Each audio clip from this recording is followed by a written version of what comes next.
कामना के वशीभूत होने के कारण इस प्रेम का परिचय नहीं प्राप्त कर पाता। ना चाहते हुए भी ये काम पापाचरण करा ही देता है। अर्जुन ने प्रश्न किया था, ये कौन है जो ना चाहने पर भी बलात् जबरदस्ती पाप करा देता है? तो भगवान ने कहा, वो काम है, वो क्रोध है। ये रजोगुण से प्रकट होता है, राग से, और ये महापापी है, अर्थात महापाप कराने वाला है, महाशनो। ये कभी तृप्त नहीं होने वाला, चाहे जितना भोग लो। ना चाहने वाली बात ऊपरी है और चाहने वाली बात हृदय की है। संसार शरीरों में भोगने से सुख मिलता है, अंदर बैठा है, और ऊपर से हम कहते हैं कि हम नहीं चाहते थे पर ऐसा हो गया। नहीं, अगर ये बात अंदर बैठ जाए कि हमें नहीं चाहिए ये झूठे सुख, तो फिर कोई परास्त नहीं कर सकता। तो बोले, जानकारी होने पर भी प्रयोग क्यों नहीं हो पाता?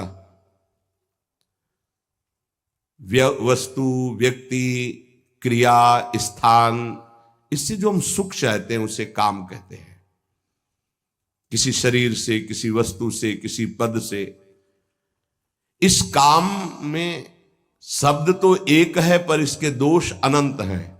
शब्द है काम, और अनंत पापाचरण कराने की इसमें सामर्थ्य है। काम में इसमें अनंत विकार भरे हुए हैं। जब तक मनुष्य के भीतर ये बात बनी रहती है कि शरीर भोग से, वस्तु भोग से, पद भोग से हम सुखी हो जाएंगे, तो ये काम पाप ही कराता रहता है। निर्दोष, निर्विकार, निष्पाप होने के लिए इस काम का मर्दन करना आवश्यक है। सहने से ये नष्ट हो जाते हैं। शास्त्र निषिद्ध कर्म ये काम ही कराता, प्रारब्ध नहीं कराता। प्रारब्ध से शास्त्र निषिद्ध कर्म जो किए उनका फल आता है सुख दुख। अगर शास्त्र प्रतिपादित है तो सुख आएगा, शास्त्र विरुद्ध है तो दुख आएगा। लेकिन ये जो हमसे पाप करा रहा है, ये कोई प्रारब्ध नहीं करा रहा, कोई काल नहीं करा रहा, कोई ईश्वर नहीं करा रहा। काले कर्मे ईश्वरे मिथ्या दोष लगाए, ये हमारी चाहत करा रही, अंदर बैठी है। शरीर के भोगों से सुख मिलता है, ये अंदर घुस के बैठ गया है, और यही हमसे पाप करा रहा है। तो जब जानकारी हो गई तो फिर पाप क्यों हो रहे हैं? जब जानकारी हो गई कि ये काम पाप करा रहा है, तो हम इस जानकारी का प्रयोग क्यों नहीं कर पा रहे हैं? तो बोले, धूमे नाव्रियते वह्निर यथा दर्शो मलेन च यथोल्बे नाव्रतो गर्भस तथा तेने दमाव्रतम। ये ज्ञान ढक गया है हमारा, जो ढका हुआ ज्ञान, ये प्रकाशित, ये काम में नहीं आएगा। जैसे 3 उदाहरण दिए। भगवान कह रहे, धुएं से अग्नि ढक गई, मैल से दर्पण ढक गया, और झिल्ली से गर्भ ढक गया। अब झिल्ली के अंदर बच्चा है कि बच्ची पता नहीं चलेगा। दर्पण है, हम काले हैं कि गोरे हैं पता नहीं चलेगा, क्योंकि मैल से धुआं होने के कारण पता नहीं चलेगा कि अग्नि है। पर बहुत जल्दी उसमें अग्नि प्रकाशित की जा सकती, फूंक मारो अग्नि पैदा हो जाएगी। भगवान ने 3 उदाहरण दिए। उपासक में ये 3 तरह से ज्ञान ढक जाता है, तब काम अपना प्रभाव दिखाता है। 3 इसकी स्थितियां हैं। जैसे धुएं से अग्नि ढकी रहती है, ऐसे ही काम विवेक को, ज्ञान को ढक देता है। बुद्धि में निर्णय निकल रहा है कि ये तो गलत है, नहीं करना चाहिए। सात्विक, राजसिक, तामसिक, ये बुद्धि की 3 प्रवृत्तियां हैं, 3 गुणों के अनुसार। कर्तव्य अकर्तव्य का ठीक ठीक निर्णय करने में समर्थ है सात्विक बुद्धि। राजसिक बुद्धि ठीक निर्णय नहीं कर पाती, असमर्थ होती है कर्तव्य का। और तामसिक उल्टा ही निर्णय करती है, ठीक निर्णय करने की सामर्थ्य सात्विक बुद्धि में है। अब जो ही भोग इच्छा प्रकट हुई, धुआं पैदा हो गया। भोगों की ना भोगों, पाप तो नहीं बन जाएगा। धुआं है, इसका मतलब अग्नि है, ज्ञान है उसके अंदर। अब अगर उस समय उसको सत्संग मिल जाए, कोई संत की बात चलने लगे, उसका चिंतन वो रोक पावे, तो मानो फूंक मारना है। जैसे धुआं उठ रहा है, 1 2 3 फूंक मारो, आग लग गई, प्रज्वलित हो गया, बच गया। ये पहला बहुत सरल है, बच जाना काम से। धुआं हो जाने पर दिखाई नहीं देता क्या है, क्या ठीक है क्या नहीं ठीक है, पर फूंक मारो तो आग उठी, धुआं खत्म हुआ। ये ज्ञान हो रहा है, बीच बीच में जलन हो रही कि भोगूं कि ना भोगूं, अच्छा है कि नहीं अच्छा है, कहीं पाप तो नहीं हो जाएगा, कहीं गलती तो नहीं हो जाएगी, पर वो धुआं है, नहीं भोग लेते हैं, अवसर मिला है, समय मिला है, भोग ले। ये उस समय उसको चाहिए, तत्काल कोई सहयोगी चाहिए विवेक का। परमार्थिक मार्ग में धुआं पैदा कर देगी। साधक अगर सावधान हुआ तो तत्काल प्रयासरत हो जाता है इस धुएं को हटाने के लिए। फूंक मारने का मतलब कीर्तन शुरू हो गया, वो सत्संग शुरू हो गया, किसी संत के पास तत्काल बैठ गया, उसकी वाणी सुनने लगा, वो धुआं खत्म हुआ। फूंक लगी, आग जली, धुआं खत्म, ठीक निर्णय होगा। नहीं नहीं, ऐसा नहीं करना। उत्पत्ति विनाशशील जड़ वस्तुओं में प्रियता, महत्ता, सुंदरता, सुखद रूपता, ये काम पहले पैदा करता है। ये सत्य है, इसमें सुख मिलेगा, इसमें बहुत सुख मिलेगा। अब ये धुआं बढ़ता चला जा रहा है, कैसे सुख मिलेगा? लाखों लोग भोग रहे हैं, कैसे सुख? कैसे तुम मुझे बावरा बना सकते हो? नहीं नहीं, गलत है। ये है धुआं को हटाना, फूंकना। अरे अन्य शरीरों की अपेक्षा मनुष्य शरीर सर्वश्रेष्ठ है, इसमें विवेक है, हम कैसे ऐसा पशुवत आचरण कर सकते? नहीं, अरे मन नहीं, तेरी सलाह नहीं। अब वो फूंक रहा है, आग पैदा कर रहा है, ज्ञानाग्नि पैदा कर रहा है। पर बहुत प्रवीण साधक नहीं, उससे प्रवीण मन है, वो सुख को सुख मानकर भोगने की लालसा प्रबल होने के कारण वो धुआं नहीं हटा पा रहा, वो उसी में और राग कर रहा है।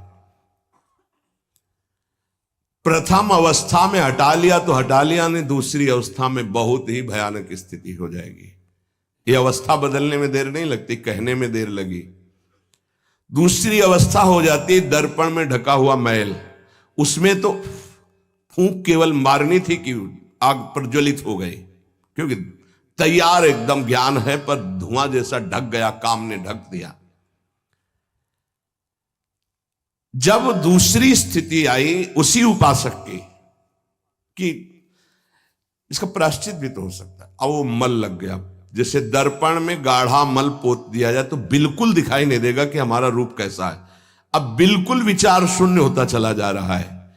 यथा दर्शो मलेन च, जैसे मैल से ढक जाने पर शीशा, दर्पण, वो दिखना एकदम बंद हो गया। उसमें तो दिख रहा था, धुआं है, आग है, मतलब विवेक काम कर रहा था। थोड़ा फूंकने की जरूरत थी, ज्ञान के प्रज्वलित करने की जरूरत थी, पर वो उधर ना की तरफ वृत्ति ना ला करके हां की तरफ वृत्ति ले आया, तो दूसरी सीन पैदा हो गई स्थिति। जैसे दर्पण में मल ऐसे लगा दो तो बिल्कुल नहीं दिखेगा, और वो बिल्कुल निर्णय नहीं कर पा रहा। सतोगुण में निर्णय करने की क्षमता होती है, रजोगुण में निर्णय करने की क्षमता खत्म हो जाती है, और निश्चित हो जाता है कि भोग में सुख है। ऐसी कामना का वेग बढ़ा तो ये भूल गया कि मैं साधक हूं, मेरा कर्तव्य क्या है, मैं अकर्तव्य करने जा रहा हूं, ये भूल गया। क्योंकि जैसे दर्पण में ढक गया तो भूल गया, दर्पण में दिखाई देता मैं कौन हूं, तो ज्ञान रूपी दर्पण ढक गया काम से, अब ये उसकी सोच ही खत्म हो गई। अंतःकरण में इतना महत्व पैदा हो गया कि विकलता हो गई उसके अंदर। अब यही उसके पतन का कारण बन गया।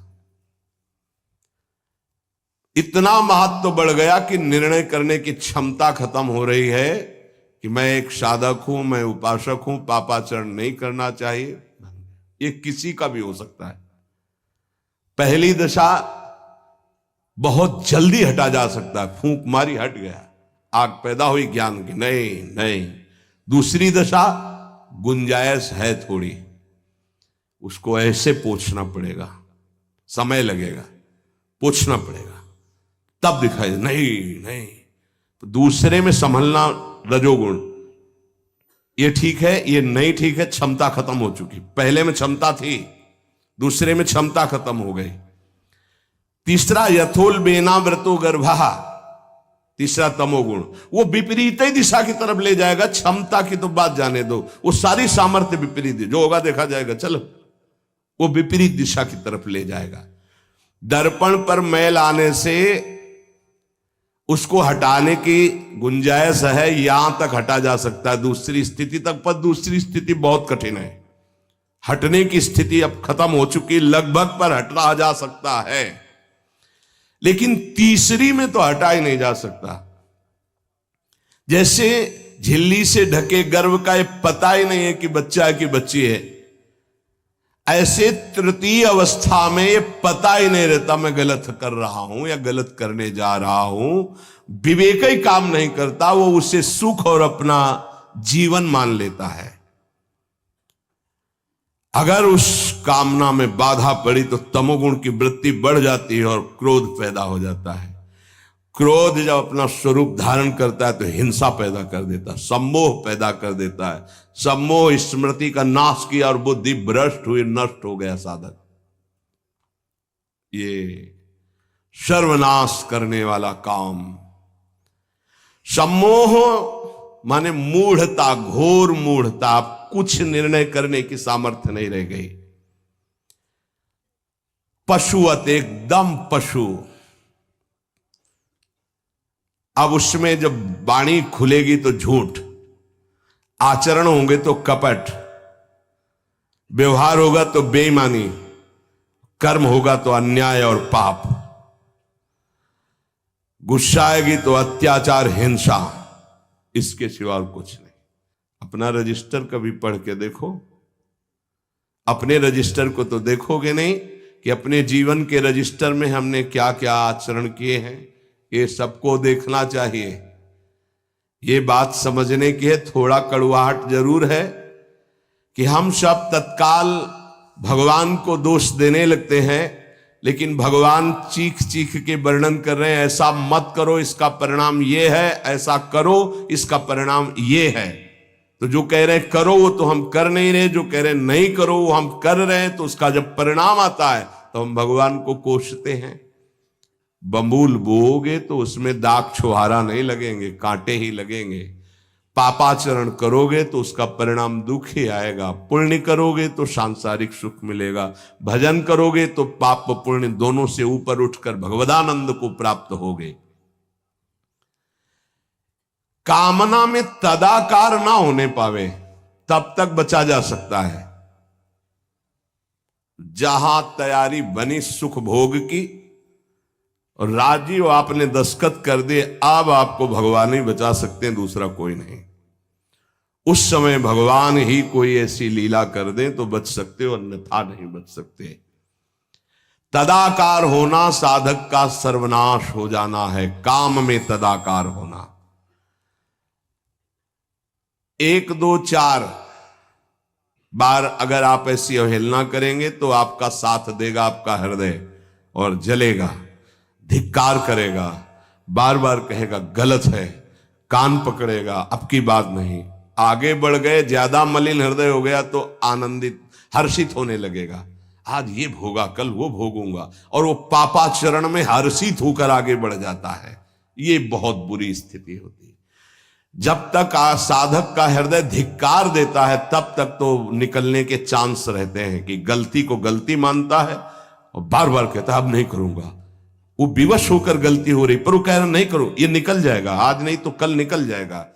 लेकिन जो राजी हो गया है, जिसने इस महान पाप को, अवगुण को गुण मान लिया है, निकलने की संभावना नहीं, क्योंकि तदाकार होकर उसी में लग गया है। तथा तेने दमावृतम, कामना और इसकी ये तीन अवस्थाएं हृदय में आती हैं। जो साधक ये जानता है, सुनकर के ये मानता है कि कामना में, भोगों में सुख नहीं है, भगवान कह रहे हैं, संत कह रहे हैं, शास्त्र कह रहे हैं, कामना का त्याग करने से ही शांति और सुख मिलेगा। त्यागात् शांतिरंतरम। कामना आते ही फूंक मार दो तो धुआं नहीं बढ़ पाएगा और दूसरी दशा नहीं आ पाएगी, दूसरी स्थिति काम पैदा नहीं कर पाएगा, वो दर्पण में मैल, तीसरी में तो सवाल ही नहीं उठता कि बच जाओ।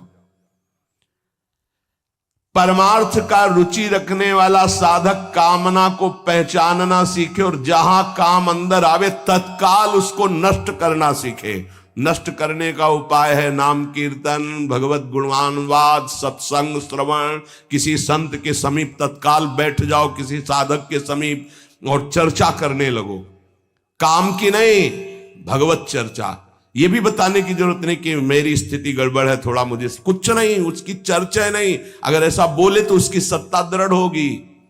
शांत, थोड़ा मन विक्षेप में आया, ऐसा लगा कि आपसे वार्ता करें तो थोड़ी देर आप सुनाइए, गोपी गीत सुनाइए, आप चतुराशी जी का थोड़ा कुछ, आप कुछ प्रभु के विषय में कोई सिद्धांत की चर्चा, सत्संग लगा दीजिए, सत्संग सुनने लगिए, एकांत से हट जाइए, बाहर मैदान में आ जाइए। तो किसी भी तरह से आपको उस समय बदलना है, चिंतन बदलना है। भगवान ने काम की तीन अवस्थाओं का वर्णन किया। ये वर्णन करना केवल आपको पहचान बताने के लिए है। कामना शब्द बोलने में देर लगती, बढ़ने में देर नहीं लगती। इतनी तीव्रता से वो प्रथम से दूसरी, दूसरी से तीसरी, और वो क्रिया में उतार देगा। इसीलिए हानि हरिवंश के नाम अंतर पड़े, लाभ हरिवंश उच्चरत वाणी।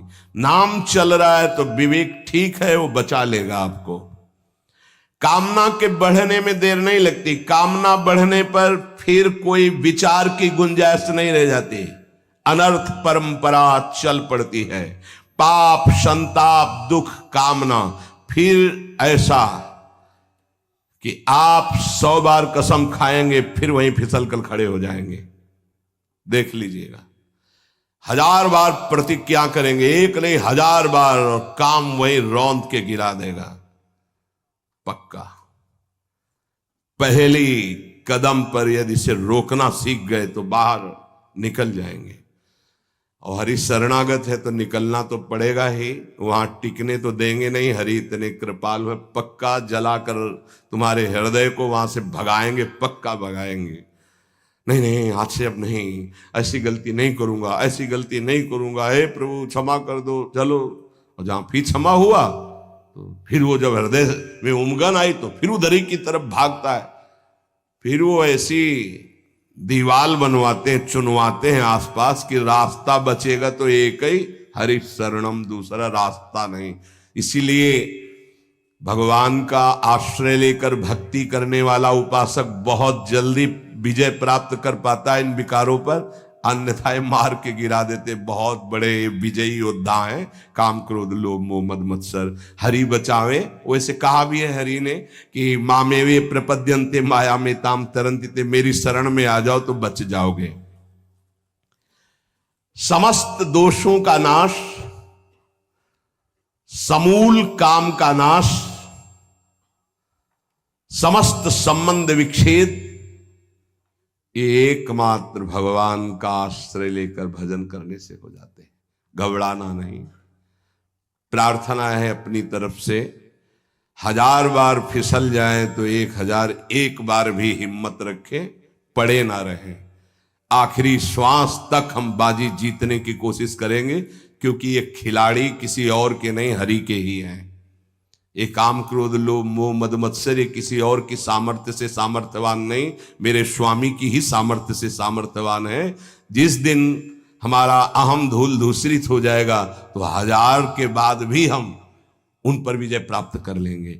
इसलिए किसी भी स्थिति में कोई भी उपासक निराश तो होवे ना, प्रशंसनीय वो है जो इस समय विकार से लड़ रहा है, हर विकार को रौंद रहा है और अपने हृदय की मलिनता को सामने रख रहा है। कौन है हृदय की मलिनता को रखता है? प्रशंसनीय वो है इस समय जो अपने जीवन को संभाल ले। भगवान की असीम कृपा है उन उपासकों पर जो यौवन अवस्था को पवित्र करके चला रहे हैं। सातरति सातरति सा लोकांतारति। आप प्रभु के लिए इतनी जलन सह रहे ना, वो बहुत कृपाल है, वो देख रहे, एक एक सेकंड का हिसाब होगा। आप लोग ऐसा ना समझे कि आप जो कष्ट सह रहे हैं, आप जो जल रहे हैं, आप जो बेगों को सह रहे हैं, तो इसका कोई परिणाम नहीं। भगवान बिक जाएंगे, ध्यान रखना। वो देख रहे हैं, उनके लिए तुम सह रहे हो, उनके लिए सह रहे हो। समस्त विषयों का आक्रमण साधकों के हृदय में, तो क्या जाने विषय पुरुष, जो मन आया सो खा लिया, जो मन आया देख लिया, जो मन आया भोग लिया, जो मन आया सूंघ लिया। चलो एक साइड में आके देखो, तब तुम्हें पता चलेगा। इसलिए हमारी प्रार्थना मानना, कभी भी किसी भी स्थिति में उदास, निराश और कदम पीछे मत हटाना। आखिरी श्वास तक योद्धा दुश्मन को परास्त करके विजय श्री की आशा रखता है, और हमारी आशा इसलिए पूरी होगी कि हमारे साथ प्रियालाल है। नागरी दासी जन्म जितायो, बलिहारी बलिहारी। ये क्या जाने, ये तो जरा सा छींक दोगे तो तैयार हो जाएंगे हो हल्ला मचाने में। ये साधना जानते हैं क्या? ये चढ़ाई चढ़े हैं क्या कि फिसलने वाला कितना मेहनती होता है जो चढ़ के जाना चाहता है, फिसल रहा है, उसे कौन जानता है। इसीलिए बड़े बड़े महापुरुष इस बात को, साधकों को प्रोत्साहन देते रहते। विषयी जी थोड़ी जानते, विषयी जी तो जरा सी बात हुई ना तो तोप बना करके, वो अपना रजिस्टर देखो पूरा काला, कभी नहीं वो देखेंगे लौट के। हाँ, एक बिंदु अगर कहीं छिट्टी आ गई है ना तो हो हल्ला मचा देंगे। साधक ऐसा, साधक है। 1000 बार परास्त होने पर भी हमारा वो उदासीपन नहीं आना चाहिए, निराश नहीं होना चाहिए। चूक गए, इस बार भी चूक गए, आगे बढ़ेंगे, रौंदेंगे हम हरिनाम के बल से। हरसि हरिनाम जपत जय। निराशा नहीं आनी चाहिए अंतिम श्वास तक, क्योंकि युद्ध किसी साधारण से नहीं हो रहा। भगवान की शक्ति से संपन्न ये षड विकार हैं, कोई छोटे मोटे। भगवान के पुत्र बने जाकर कृष्णावतार में प्रद्युम्न कौन है? कामावतार, साक्षात काम प्रद्युम्न के रूप में अवतरित हो, भगवान के पुत्र रूप में। ये भगवत शक्तियों से संपन्न है, तो भक्त के ऊपर क्यों आक्रमण करते हैं? उसके अहंकार का नाश करने के लिए, शरणागति पुष्ट करने के लिए। यह अनुभव की बात कह रहा हूं। शरणागति में जहां कच्चाई होती तो ये वीर योद्धा घेरते हैं आसपास, तो हमारा मन भागता है प्रभु की शरण। त्राहिमाम, तो कहते आओ, हम ही ने तो लगाया है इनको, नहीं हम ना लगाते तो तुम अहंकार से फैल जाते। आओ, सच्ची कह रहे हैं, ये काम क्रोध लोभ हमारे बड़े सहायक हुए। जब जब ये तीर कमान संधान किए तो भाग पड़े अपने लोग, हरीश शरणम, क्योंकि दूसरा रास्ता ही नहीं है। तो प्रणाम है इनको कि इन्होंने भगवान की शरणागति पुष्ट की, इन्होंने भगवान का आश्रय दिलाया। अगर ये जलाते नहीं तो इधर आना ही नहीं होता। और ये भगवत शक्ति से संपन्न बच सकता है तो भगवत शक्ति संपन्न ही बच सकता है, दूसरे की सामर्थ्य नहीं। हजारों बार यदि हारेंगे तो हमारे अंदर कहीं अहंकार है, इसलिए नहीं। अहंकार रहित पर इनका कहीं किसी भी तरह का प्रभाव नहीं होता। तो अहंकार रहित करने के लिए भगवान इशारा कर देते। देखो प्रश्न करके, तो क्या भगवान भ्रष्ट कराते हैं? वो कहते नामे भक्ता प्रणश्यति, किसी भी स्थिति में मेरे भक्त का नाश नहीं होता। भगवदाश्रय, नाम जप और बहुत सावधानी पूर्वक एक एक मिनट व्यतीत किया जाए